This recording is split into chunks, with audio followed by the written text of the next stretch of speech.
My name is Feather Stolzenbach, and I am a student of the Geospatial Application Program at Community Colleges of Baltimore County in Catonsville, Maryland. The focus of my project is to study the distribution of vacant buildings in Baltimore, Maryland by council district and neighborhood. Since the 1960s, Baltimore City has seen a steady decline in population and an increase of abandoned buildings. The effect of this urban decay can be far-reaching.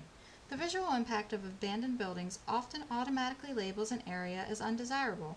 However, the psychological and the physical effects of living in such an area are even more damning.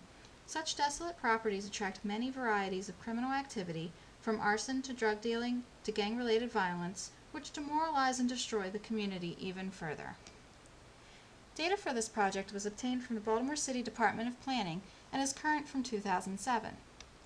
The map was created in ArcMap 9.3.1 and made use of Spatial Analyst. For the production of the poster, images of council members along with their contact information were obtained from www.baltimorecitycouncil.com. The photograph of abandoned Baltimore row homes was obtained by permission from Kevin B. Moore. Data files were provided in shapefile format and projected in North American Datum 1983 State Plane, Maryland. The biggest challenge for this project was integrating the ArcMap data with various formats of the images.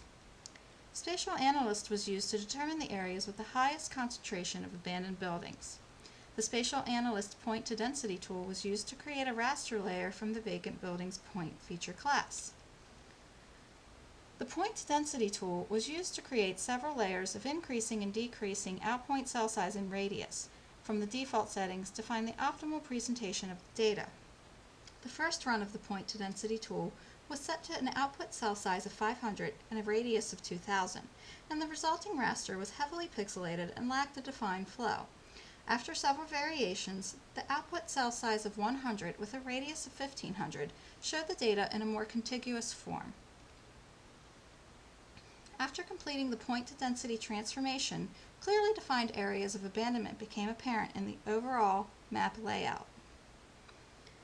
Zooming into the map's focus area shows the most affected districts and neighborhoods. The dot density layer shows how an area of blight can meld from one district into another, and that entire neighborhoods can be lost to urban decay. Again, we see how blight can spread among communities and progress further out from an epicenter. Here we see that the neighborhood of Central Park Heights has a significant amount of blight, and it is starting to affect the adjacent neighborhoods.